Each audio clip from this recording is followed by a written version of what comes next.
This is a story about some unlikely friends who go on a quest to fulfill their dreams and end up fulfilling that quest in a way that was not quite what they anticipated.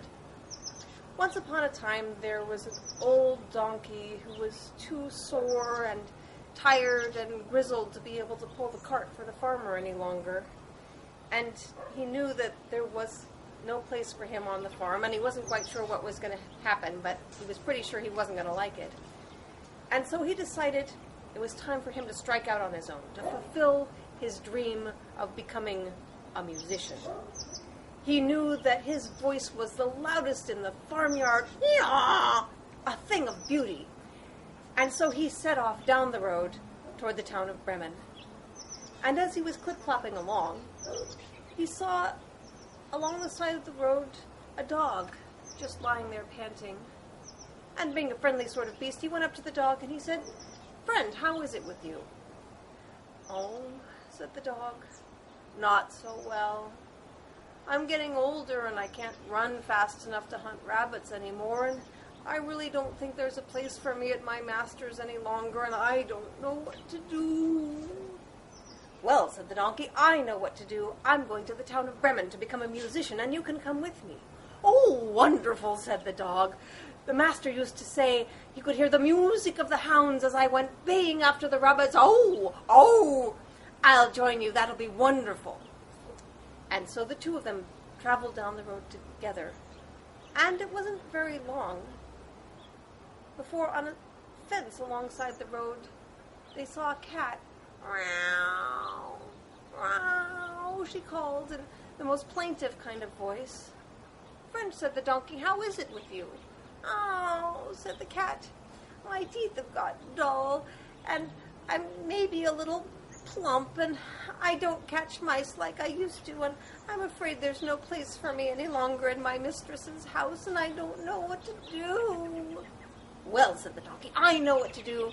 Dog and I are going to become musicians in Bremen. Come with us. We'll make our duet a trio, and we could all sing together."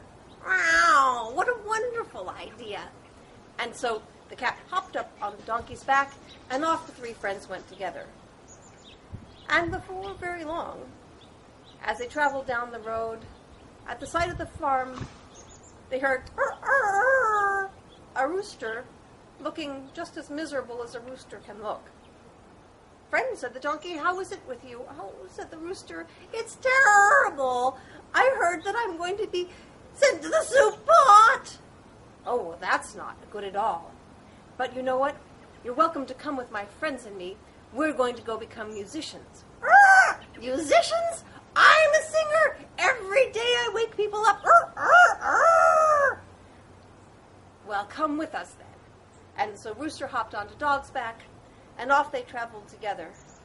But the town of Bremen was a long way off, and it was getting dark when they were still in the midst of the deep woods. But they saw in the distance a light.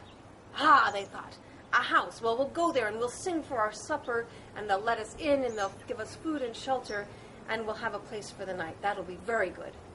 And so they went on as fast as their tired old bones could get them, till they came to a small, lovely little house, and there was indeed a light shining through the window. "Ah," they thought, "we'll surprise them with the beauty of our song." And so the donkey propped his hooves up on the window, and the dogs put his paws up as high as he could go, and they prepared to sing. Now, what they didn't know was this house was actually the woodland retreat of a bunch of robbers who were just about to set down to a feast gotten from their ill-gotten gains. But at the window they heard, "Oh, oh, yeah!" The noise was hideous, and the robbers ran out the door thinking that evil spirits had come to haunt their hideaway. Well, the animals were rather surprised at the reception that their music got, but there was dinner all laid in a warm and cozy house, and so they just moved right on in and got comfortable. But late that night, one of the robbers thought, "Evil spirits, there's no such thing as evil spirits," and he went back to investigate and to reclaim their little home. So he quietly opened the door and snuck in the dark, lit a match for a very small light, and there were glowing eyes by the fire. He didn't know it was the cat, but when he moved forward and stepped on his tail, he found out about the cat really quickly. The claws came out. He was slashed, and in trying to escape, he stepped on the tail of the dog, who turned around and bit his leg, sending him tumbling into the donkey, who kicked him in the back, and all the time the rooster was crowing and carrying on, and the robber ran out the door shrieking, "It is haunted! It is haunted!" And all of his friends heard the terrible cry, and they ran away too, and were never seen again.